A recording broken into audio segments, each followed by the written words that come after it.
Welcome to the Archetypal Man podcast.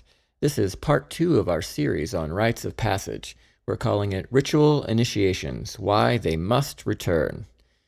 On this episode, I share my manhood initiation experience that just so happened to occur spontaneously as I was studying books on Rites of Passage. I suppose it could have indeed been a coincidence, but as with all peak experiences and spiritual growth, there was a sense of synchronicity and inevitability to it all. Even a few years after the fact, it still has the feeling of a cosmic experience that I called forth because of the search for meaning and masculinity in my life. Judging from my studies and talks with other men, that seems to be a fundamental hallmark of a real rite of passage. There was, and still is for me, a very palpable feeling of letting go of the old identity and acceptance of the new one, namely, being a man. After talking about my experience, we take a deep dive into why formal rites of passage were ubiquitous in every traditional culture, and the negative effects our modern culture's lack of ritual initiations is having on men, women, and our children.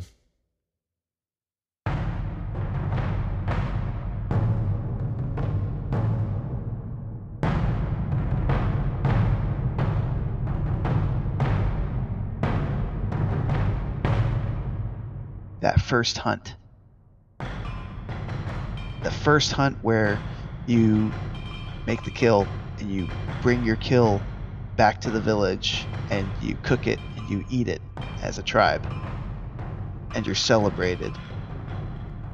Stories are told.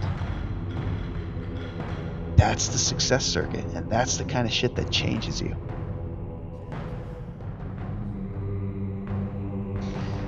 Oh man, this is good stuff.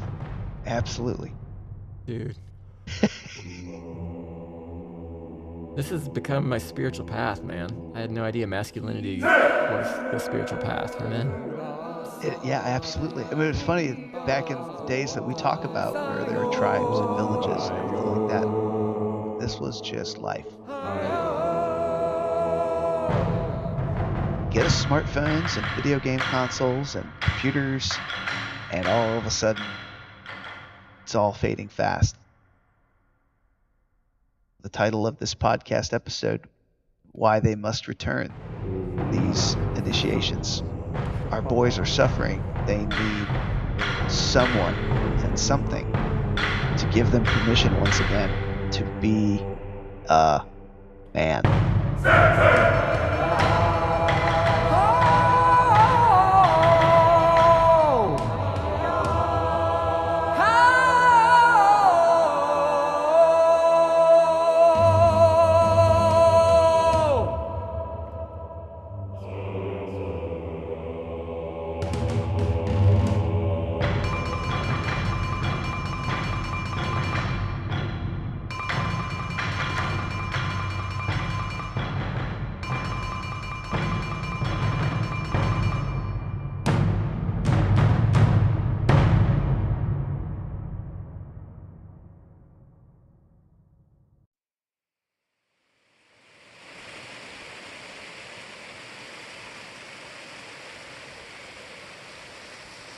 I'll share a personal anecdote. So, one of the things that happened in my kind of week of initiation was that when a group bike ride and I was slower than the rest of the group and I got separated in the mountains.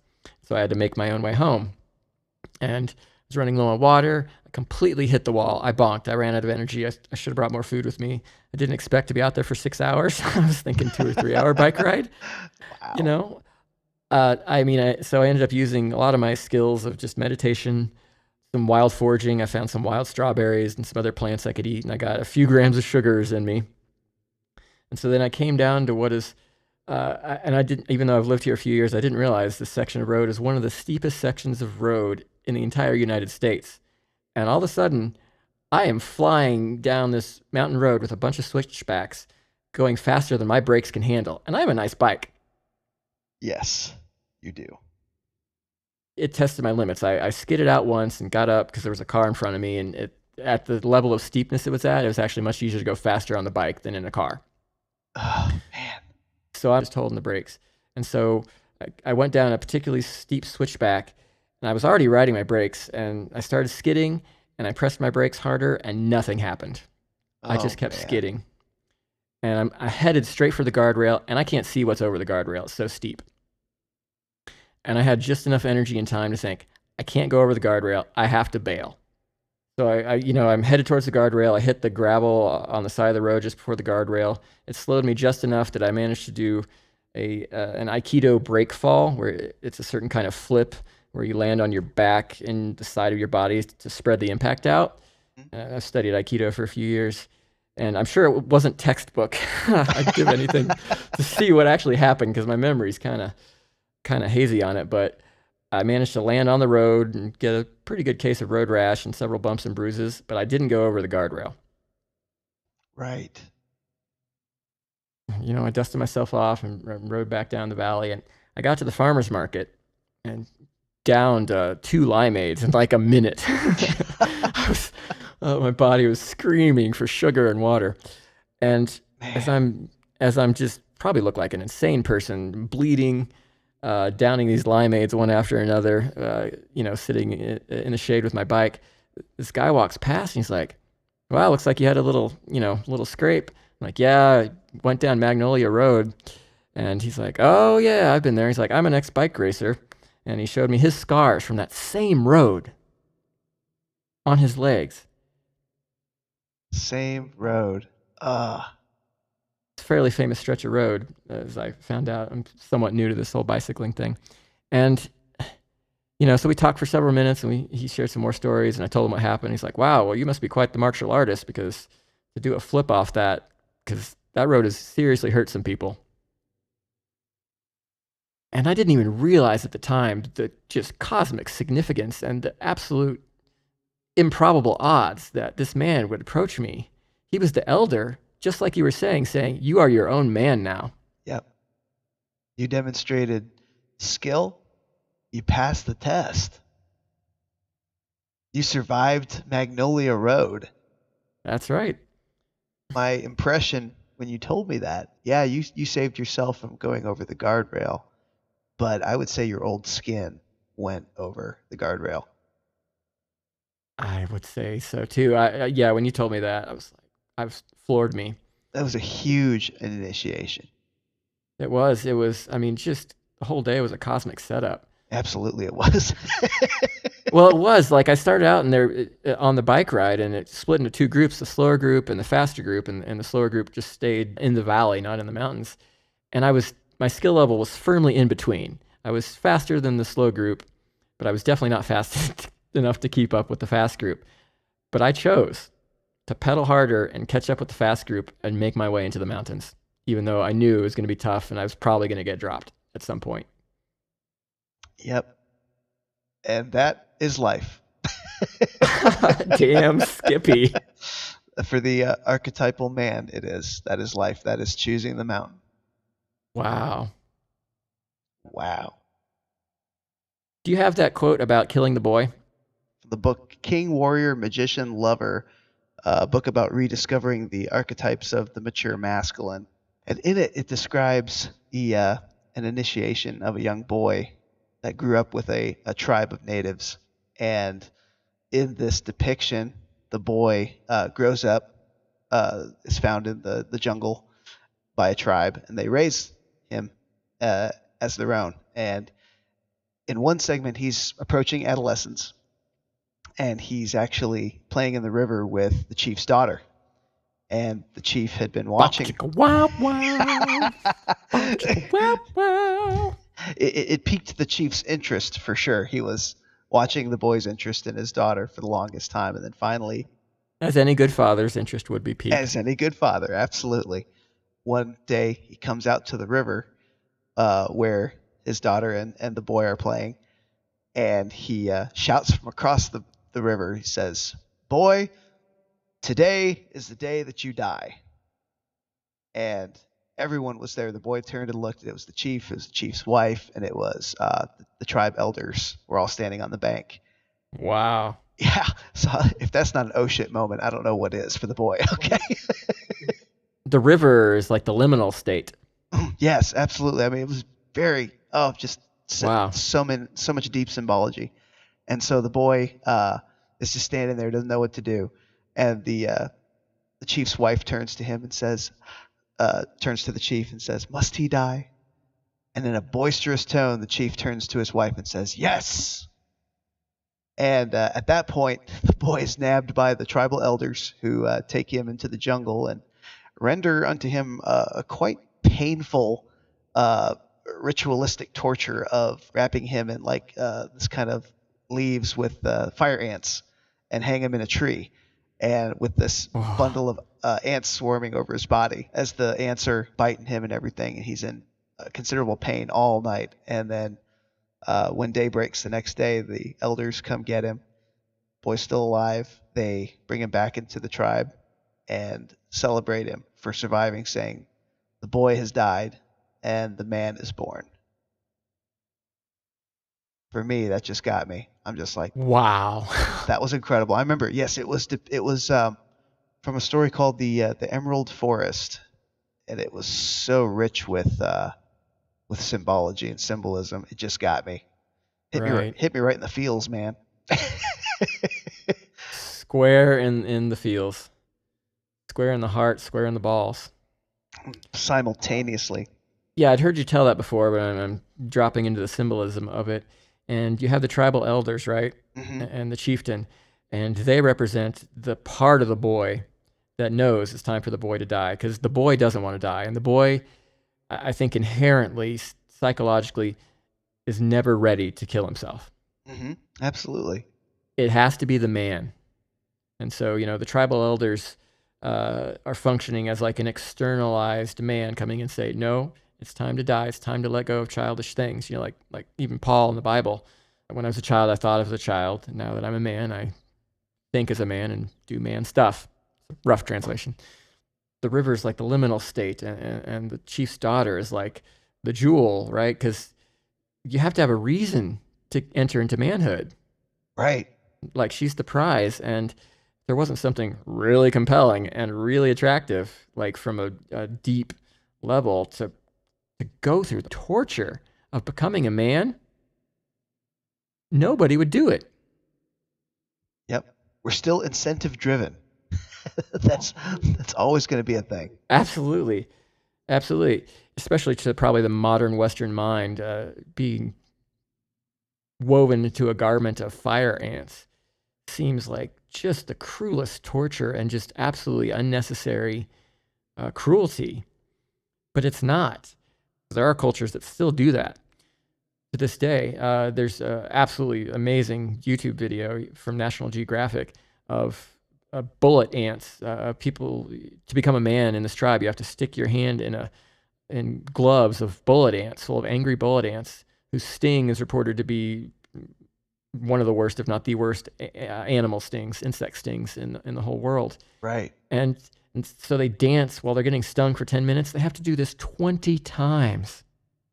And the pain lasts for 24 hours. Oh my God. There's a newer video from, I think, Beast Hunter, of a white guy who wanted to gain the trust of the tribe. So he does it. He does it once. He goes literally psycho, man. He gets psychotic from the pain. Wow. He's walking around going, whoa, whoa, whoa, and just like it hurts so bad. He's crying, he's shaking. And they cut to a scene later where he's like on a boat, sticking his hand in cold water. He's like, "This is the best feeling thing ever." He's just going absolute bonkers. Like, "You got to come try this. It feels so good." And tears are streaming down his face. Oh my gosh. And he finally starts to come to, and he's like, wait, how did I get on the boat? And they're like, "Well, you walked here. The doctor wanted to put your hands in ice water." He's like, "No, man, I was somewhere else." And it's that altered state that happens, and your brain chemistry gets different. You get adrenaline, you get dopamine, you get oxytocin, you get probably cannabinoids and opiates and endorphins Right. and probably chemicals we haven't even discovered yet. And this throws you into an altered state, man, and it helps you with the transition. Because psychologically, changing identities is really difficult. Right. It's much easier to remain in the old identity than transfer to a new one. Think of all the people that struggle with negative self-image.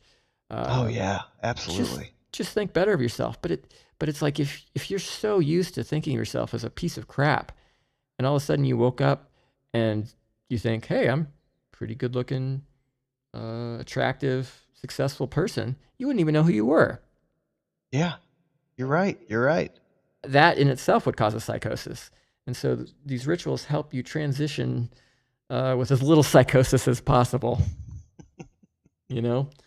What's really interesting about that is that uh, you need, in essence, the father's help to Mm, really, you can take the training wheels off the bike, but right, really it's going to be your dad that gives you the shove forward.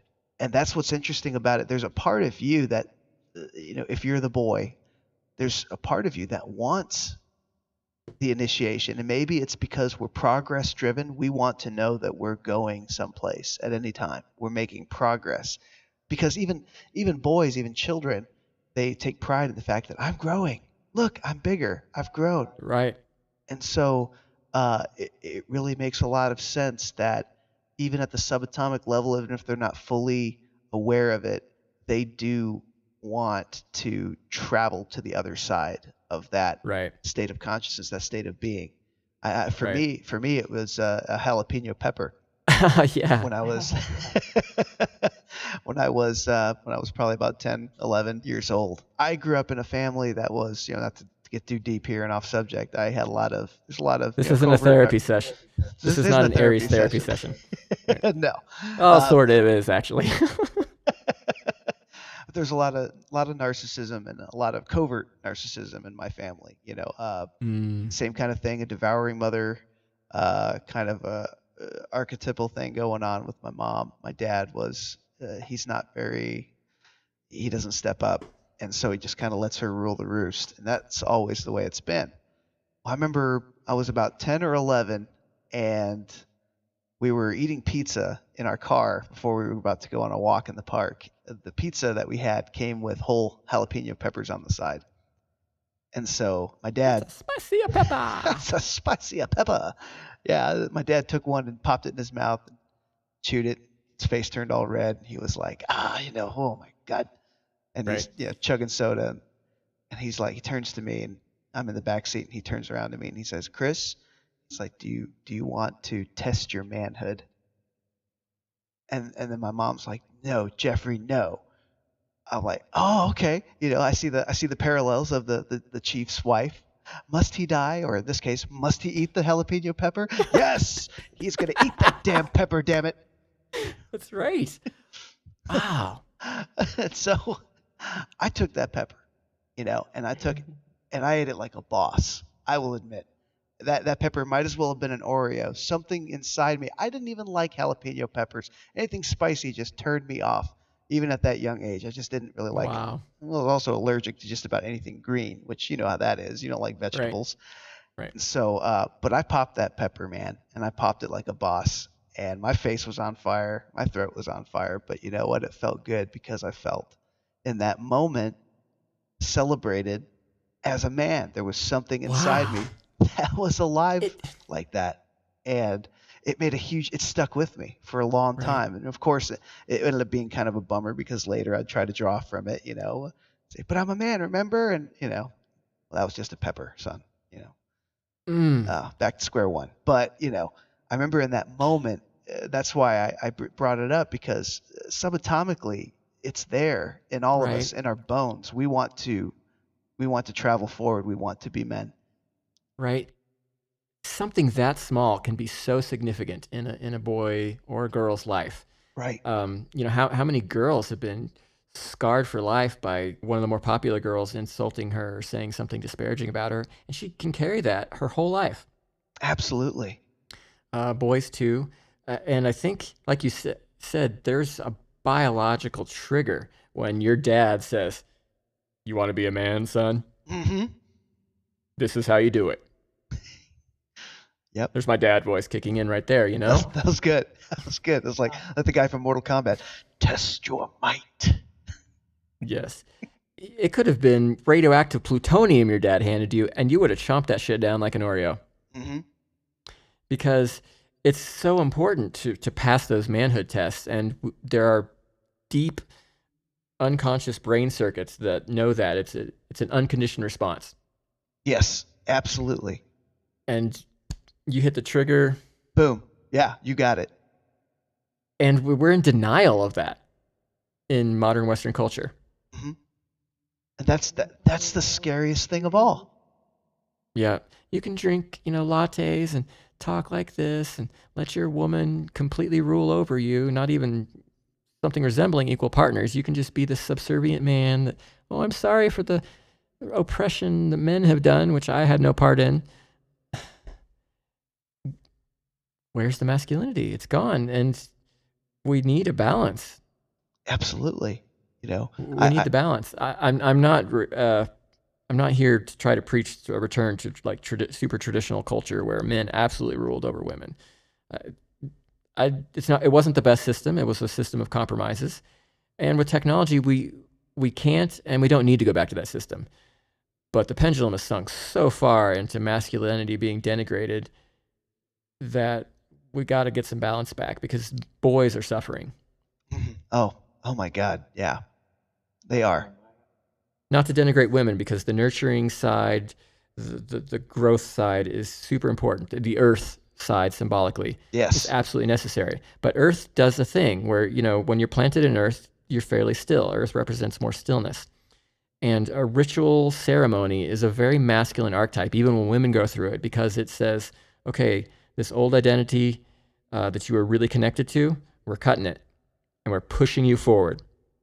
And this is very much the fathering archetype, which stands in opposite polarity of the mothering archetype, which is you are great just the way you are. You are beautiful. I love you. You don't need to change. I will take care of everything. And there's a time and place for that, even as an adult. And there's a time and place for the fathering archetype, which says, all right, the old is gone. There's a world out there that you got to get in. So don't let the door hit you on the ass on the way out. Bam. Yep. And that's what a ritual ceremony is. I'd never seen it from that light until just this moment. Yep. But it's very much the masculine yang polarity of boom, we're moving forward. Yep. It's like that part that just comes in on an idle Saturday night to the dark bedroom and say, son, those mammoths aren't going to hunt themselves. I believe the deepest foundation of culture is fucking and raising the babies with the proper archetypes. Because before some wise elders and shamans and wise mothers and wise fathers came up with, you need to make children go in a certain way so that we can have a culture that goes in a certain way. People probably just fucked, and the babies, who knows? The mothers took care of the babies. They kept a man around if they could. Maybe the women were a lot tougher before this. Maybe it was a matriarchal bonobo kind of culture. Right. We just don't know. But something shifted, and people started organizing in tribes and building things and realized there's a way to raise children such that they're going to be more successful and they're going to contribute to culture. And so I believe that rituals are absolutely critical to promoting what I call civilizational forces, which are forces that get people to plug in and contribute to a culture rather than only themselves. Right? They're willing to make some sacrifices and some compromises so that we can work together, which is a very mammalian thing. I mean, this goes back to early mammal ancestors. I think humans obviously just developed it more so. So I think, like I said, rituals are critical to promoting civilizational forces inside people versus the anti-civilizational forces, which tend to result in selfish motivations. Like I'm going to rape and pillage and plunder and abuse the people I'm around and take all the energy I can from them without giving back. Those kind of things. And so much of the ritual ceremony, the various ritual ceremonies say, you are a man. This is what a man does. A man takes care of his wife. Yes. A man takes care of his children and raises them to be a good wife and to be a good husband. And it says, you are a woman. A good woman takes care of her children. A good woman takes care of her husband. Because he makes a sacrifice for you, you should make a sacrifice for him. These are oppressive. I'm going to be real blunt. It is oppression. Oh, yeah. And it causes repression. And I think one of the biggest problems we have in modern Western society is that we think any level of oppression and any level of repression is inherently evil. But if you even take just a couple seconds to look at that critically, it assumes some really wrong things. It assumes that, if you don't have oppression and repression, humans aren't going to just kill each other and rape each other and commit all sorts of violence. Humans have dark motivations. Yes. Both men and women have very dark, very selfish motivations. And to say that any oppression of such is evil is actually the opposite. Not repressing those dark emotions and those dark motivations, that is the literal definition of evil. Yeah, that makes perfect sense. Not repressing your evil motivations, because we all want to steal at some time. We all want to beat people up. We all want to murder. We all want to be sexually aggressive beyond what would be appropriate and consensual. That's just straight up. And we have to oppress that. And that's what I call the anti-civilizational forces, because those create bad relationships and low levels of social trust. Civilizational forces create high levels of social trust when people can internalize the idea of, okay, well, I'll sacrifice some of these motivations and desires and selfishness, but I'll get something back by having a wife and having an elder I can go to, and there's a plumber in this town and a doctor that I can go to. Right. That if I had killed the doctor, well, I get sick, I die too.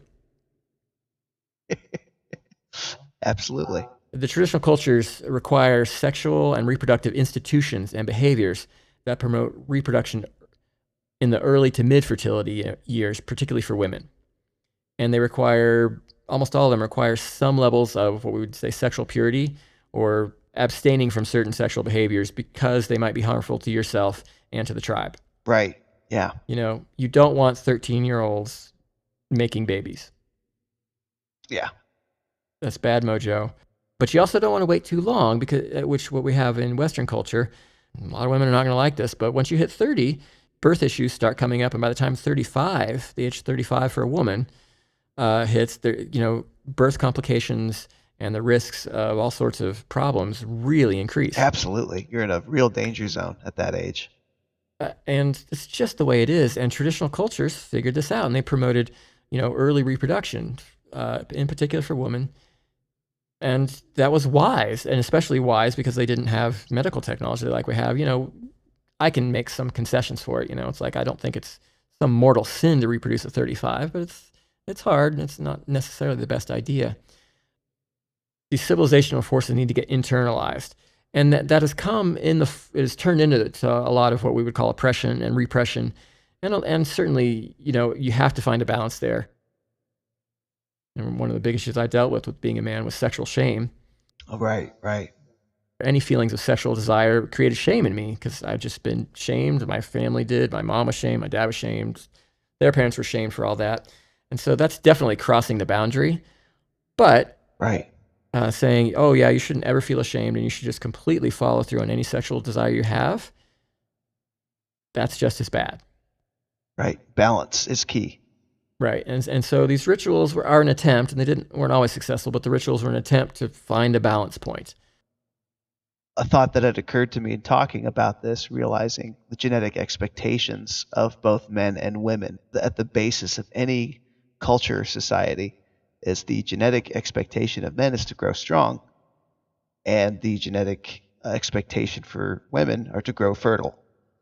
And so men... That's absolutely borne out in the various rituals we see. Absolutely. Women are celebrated for their fertility and their ability to have good babies. And of course, any father of any tribe, of any culture, of any society, anywhere, the end game result when he's raising children is to continue the tribe. That's the end game. He's like, okay, yeah, you're going to go find a girl, you're going to go make babies, and you're going to bring honor to the family, and you're also going to continue this culture. Right. Civilizational forces. Civilizational forces, just like you said. It's a lot of pressure for women to become fertile and conform to that, that model. But man alive, is it also for men? It is not easy to grow strong. As you discovered, It's not easy choosing that mountain that's going to kick your ass, but we do it because civilizational forces. Right. So, it's just really interesting how that works. Both are absolutely required.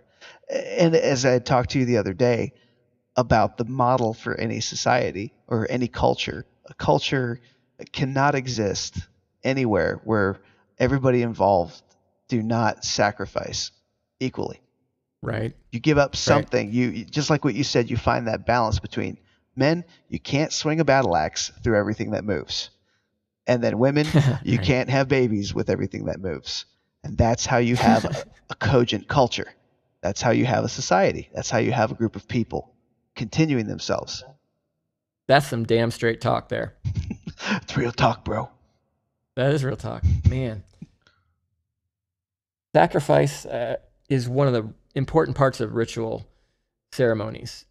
And Yes. it's such a critical part of ritual ceremonies. Often men, especially traditional cultures that aren't industrialized, that are living in very rough places, the jungle or whatever, they're asked often to make the sacrifice of pain. Like the bullet ant ritual. Many Native American rituals involved self-wounding, getting hooks in your chest and hanging by them, or scarification. Oh man, yeah. Whipping yourself, cutting yourself. And, it seems absolutely barbaric and unnecessarily cruel to us. But without sacrifice, you don't value a thing. Right. The trust fund child that gets given a Ferrari. Most of us, people in a lower socioeconomic status, would kill just to drive a Ferrari once. Mm-hmm. And that would be a sacred initiation for me to step into a Lamborghini or a Ferrari and actually get to drive a 600 horsepower handcrafted machine. Often some of those more wealthy children take it as a matter of course. They wreck the thing. No big deal. Because they made no sacrifice for it. It was given to them. There was no effort for them to get the keys to that car. Right. Without that effort, it loses significance, right? Because just think about it. If you or I found a penny, that penny would be essentially meaningless.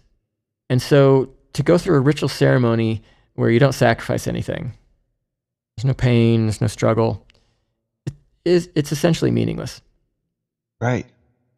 One of the problems, I think, with modern marriage, going into marriage, sexual purity is not demanded from people. Right. Like it used to be. Abstaining is the last thought. It's like people are going into marriage now with partner counts in the triple digits. Okay, and it used to be, that creates its own issues. I don't think it's inherently evil by any means, but not necessarily the healthiest thing. I would come at it now from a more Taoist perspective of, you form bonds with people and you can get diseases, and, sexuality is great, and have multiple partners, but be conscious about how you're engaging in it. So I would say that's my worldview and my point of view on that right now. And, we kind of promote this promiscuity culture of, if it feels good, do it. If you're young, fine, no problem. And so people are entering marriage in their 30s having never sacrificed sexual, sexual discipline, engaging in some discipline, where it's like, well, no, I don't necessarily want to share my body and my soul with that many people. And the sacrifice of marriage doesn't mean as much. It's like they've dated a bunch of people, done this like serial monogamy and cheated on people, and anytime the relationship got bad, it's like, okay, I'll move on to the next one. Both men and women do this now very commonly. Yeah. Just look at the divorce rates. Yeah. Right. And so you get into marriage and it's like, you haven't really sacrificed anything. You've just been having fun until somebody's somewhat acceptable and you're getting old. So, okay, yeah, might as well. Yep. Make it legal. Right. It's a very kind of blah thing. And so people get into a marriage and it's like they have never learned to sacrifice for something external to themselves so that they can get energy back. They've never learned to sacrifice in a relationship just for the relationship's sake. Right. So they never really know the value they bring to anything when they sacrifice for it.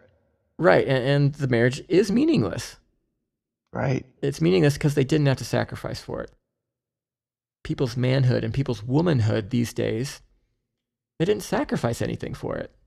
You graduated high school, you go to college, happy birthday, you're a woman. Happy birthday, you're a man at 18. You haven't sacrificed anything. It's kind of meaningless. People don't treat you differently. right? There's not the reaggregation. That was the thing missing from your experience with the jalapeno pepper. Mm-hmm. Like you had the first two elements. You had the separation. You had the liminal phase when you were deciding whether or not you're going to eat this thing. And if your dad had just kept on acknowledging you for that, that would have made a big difference because you would have had the integration phase, the aggregation phase. Oh, yeah. Would have been a game changer. Right, but that got cut off. So 20 years later, still searching for the damn initiation to be a man. Mm-hmm. Still waiting for that permission from the elder saying, yeah. From the father. And see, fathers are archetypal, like elders inside us. Like our dads become our archetypal figures, and we really need our dads to say, yeah, you're a man now. Yeah. Even if dad doesn't say it verbally, there has to be some acknowledgement from dad to son. You're a man now. Thanks for listening. We hope this was enjoyable and enlightening. Stay tuned for part 3 of this series on rites of passage and ritual initiations.